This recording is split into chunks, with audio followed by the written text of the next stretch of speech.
Assalamualaikum warahmatullahi wabarakatuh. Teman-teman, ketemu lagi dengan saya Mancing FPK, yang penting happy dan tetap pasti selalu jangan salah fokus ya. Bagi yang suka dengan video ini jangan lupa like, subscribe, komennya ya. Tapi bagi yang tidak suka silahkan di dislike, karena tidak ada paksaan untuk menyukai dan atau tidak menyukai video ini. Jadi ini kemarin saya dapat request dari teman-teman yang pecinta Galatama atau yang mau belajar Galatama. Mereka bertanya bagaimana cara mengaitkan mie ya, mengaitkan mie atau memasang mie ke mata kail ya.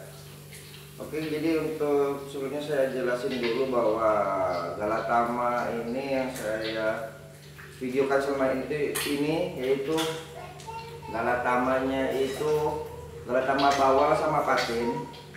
Jadi teknik mancing Galatama yang saya gunakan itu selama itu yaitu teknik dasaran atau glosoran. Kalau teman-teman pemain Galatama udah tahu lah glosoran gimana gitu kan.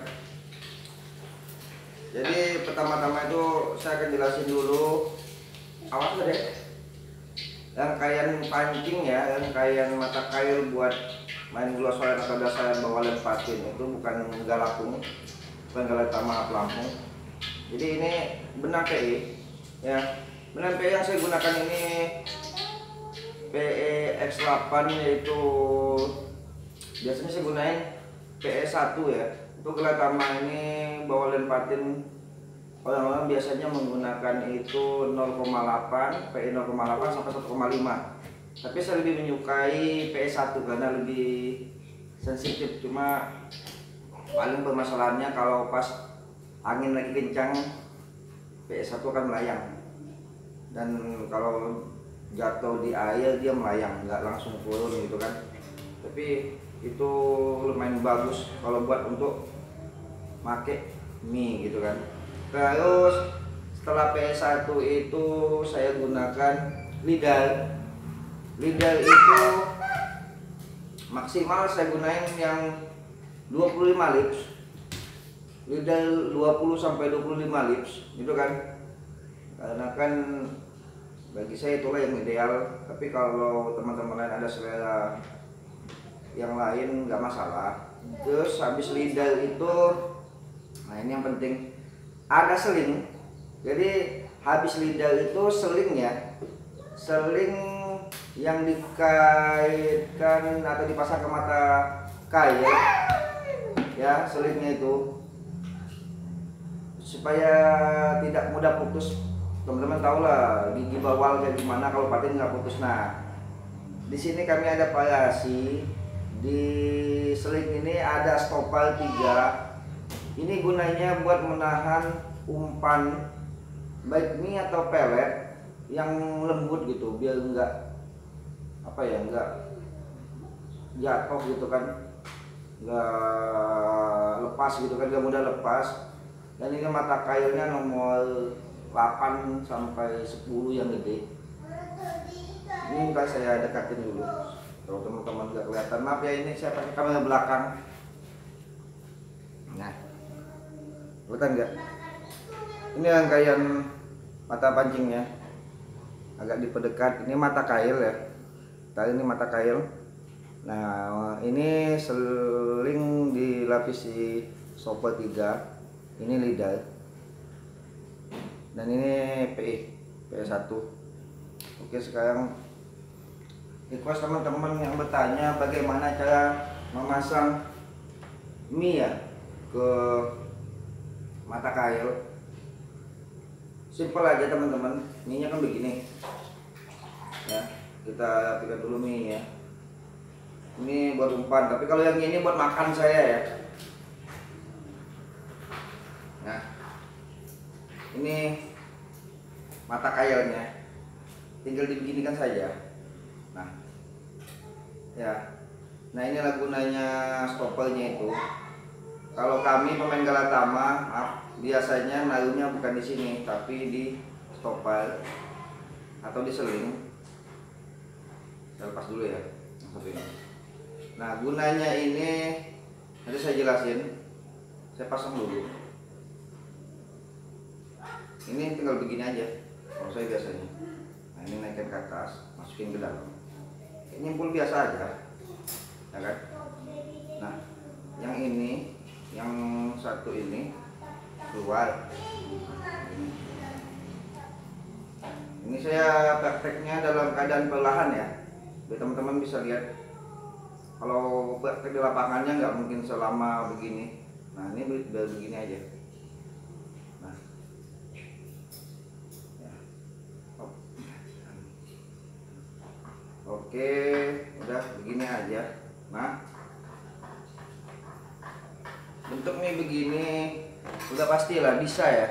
Nah, bentuk mie-nya. Aduh, maaf. Bentuknya mie-nya begini udah bisa dilempar buat umpan. Jadi kenapa saya taruh di atas tadi? Kenapa saya taruh di atas? Mie-nya saya gulungkan di stopper sama sling tadi.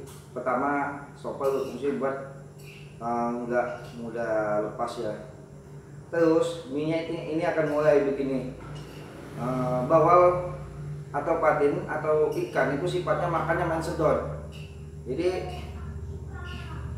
dia pasti lihat yang mie yang ini dia nyedot, nah nanti kemakan sama mata kail.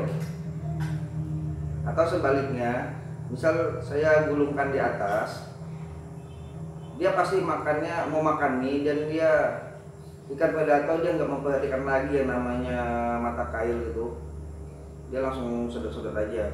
Tapi terkadang ada juga di kolam galatama itu yang ikannya udah pada pintar, kami bilang udah kuliah, dikarenakan kenapa? Karena udah sering kena mata kail gitu. Jadi dia udah peka gitu kan sama mata kail. Nah, yang model begini sebenarnya nggak mempan lagi, dikarenakan ini ikan nila yang makan biasanya. Mereka nggak mau, makanya kami sering gantung juga kadang di atas. Tapi ini untuk tutorial singkatnya ya seperti inilah untuk pemula ya. Dan mungkin ada juga beberapa teman atau pemancing galatama yang baru yang sering membandingkan umpan saya yang mengatakan begini, umpannya nggak makan, umpannya nggak bagus bos. Ya saya maklum, mungkin yang komen begitu karena masih pemain galatama amatir ya, baru bermain galatama. Karena kalau dia yang udah profesional bermain galatama, dia nggak bakal mau membandingkan umpan si A dengan umpan si B. Dikarenakan kenapa? Dikarenakan umpan itu dibuat, kami pemancing galatama membuat dan meracik umpan itu berdasarkan keadaan cuaca, ya. Terus pH air, ya. Esen yang kami teteskan juga berdasarkan pH air juga, keadaan kondisi malam atau siang. Terus pH airnya itu berapa? Memang kami nggak bisa ngitung pH air, tapi kami tahu kalau pH air yang bagus buat makan ikan itu pH 6,5 sampai 7 apa 7,5 gitu kalau nggak salah. Tapi setahu saya itu saya biasanya 6,5 sampai 7 pH air itu lahap-lahapnya ikan makan.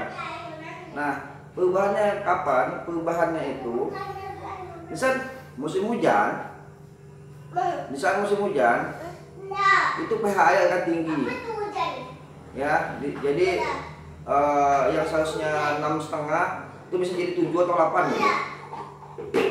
Tetapi kalau di saatnya terlalu musim kering, panas kemarau, pH airnya akan lebih turun ya. Keasaman airnya itu dia akan lebih asam gitu. Makanya kalau pemain galatama yang udah senior dia pasti tahu kenapa umpan ini makan, umpan ini enggak. Terus kenapa di daerah saya umpan ini makan, tetapi di daerah teman-teman yang nonton video saya yang mungkin mencoba menggunakan umpan saya ini enggak makan, itu dikarenakan pH air di tempat kalian dengan tempat saya itu beda. Kalau kami di Pulau Bangka, di Pangkal Pinang tepatnya, kami di Pulau Bangka ini airnya itu pH airnya ada hawa timahnya. Ya, kami terkenal dengan Pulau Timah, jadi pH air atau segala sesuatu air yang kami minum juga ada mengandung hawa timahnya. beda mungkin dengan kalian yang di daerah mana gitu kan, daerah luar sana. Makanya tolong yang nonton video saya yang pernah nyinyir segala macam, kalian harus tahu pH air setiap kolam, setiap pemancingan itu beda banget. Jadi kami juga pemain Galatama hanya berusaha bikin umpan, bikin tutorial buat jadi pembanding aja atau contoh, siapa tahu makan di tempat kalian atau enggak. Kalau untuk masalah esen, kalian cocokin aja sama esen di tempat kalian. Nggak ada yang jago Galatama itu, nggak ada. Semua nasib aja dan keterampilan mau atau tidaknya melatih umpan. Karena umpan Galatama itu kadang kalau kolam yang udah di atas 10 tahun, ikannya udah pada pintar. Umpan kita cuma bertahan 1 minggu, bisa jadi 3 hari. Dia selera makannya berubah-ubah. Karena ikan predator udah sangat jadi dengan ditipu sama mimi umpan begini atau umpan lainnya. Oke, mungkin itulah penjelasan singkat saya ya tentang masalah umpan dan pH air dan cara memasang mie. Mungkin request teman-teman lain yang kemarin nanya gimana emang cara masang mie ke mata kail, nah teman-teman udah bisa tahu lah. Ini saya jamin gak bakalan lepas ini. Nah ini teknik, ada paling 3 helai mie nya hanya 3 helai. Kadang saya gunain 1 helai mie buat dijadikan umpan, itu bisa juga. Cuma jarak lemparannya nggak begitu jauh dikarenakan nggak begitu berat gitu kan. Tapi kalau ini udah pas. Jadi yang menyukai video saya silahkan di like ya. Kalau nggak menyukai atau benci sama video saya silahkan di dislike. Oke, saya lanjut makan dulu ya. Buat nambah imun ini cabai pedas-pedas mie. Enggak, teman-teman makan dulu. Ini nggak boleh lagi dimakan. Jadi umpannya umpan mie. Saya kadang makan mie juga. Ayo teman-teman makan dulu. Maaf ya kalau hanya bisa berbagi tipsnya, caranya. Kalau mie nya nggak bisa saya bagi.